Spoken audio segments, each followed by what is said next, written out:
Untuk orang-orang bertam, esok ni hari Khamis ni, kita nak bawa burger triple cheese ni, tunjuk ni. Macam ni kan, triple cheese. Triple cheese ni kita akan bawa dekat Ampang ni. Kita bawa lebih kurang 150 biji dekat Ampang. Nah, untuk orang-orang bertam. Nah. Mai, sebelah sini pun ada.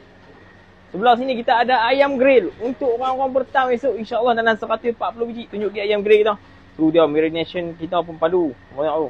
Ayam grill kelam-kelam. Padu. Okey. Dan burger ayam goreng. Mai ngepik nah. Ngepik dah nah. Allah, sakit tangan. Okey nah. Okey, burger ayam crispy kita. Tunjuk Mudin. Okey. Burger ayam crispy ni pun kita akan bawa juga dekat Ampang. Harga dah RM5 saja untuk ayam dia. Takkan tak padu lagi macam ni ayam goreng. Okey. So hak ni kita akan bawa lebih kurang 140 biji dekat Ampang. So total 800 biji. Kira-kira dah nak 800 biji tu. Okey, 800 biji dekat Ampang. Tu, tunjuk lagi sikit. Layak sekali. Layak sikit lagi. Dia. Hak ni burger triple cheese RM9.5 kupang dan ni double cheese RM7.5 kupang untuk orang-orang bertam. Nah. Sebelah sini kita ada booking. Banyak tu. Burger tungku lumus. Abang ni nak hari ni maklumlah akhir tu. Ada jamuan nak makan kot. Okey.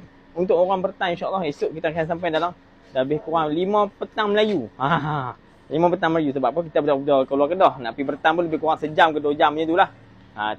Tengok kecepatan dan kelajuan kita naik lah. Kita naik gerek lah esok. Okey. So kalau hampa nak main makan burger kita, mana yang duk mengidam lama tu, duk suruh kita pergi bertam banyak kali lah. Esok kita sampai dalam bertam pukul 5 petang Melayu insya-Allah. So jangan buat leceh. 800 biji kita jumpa abah esok lah. Dia burger dalam Tapak Dogeng.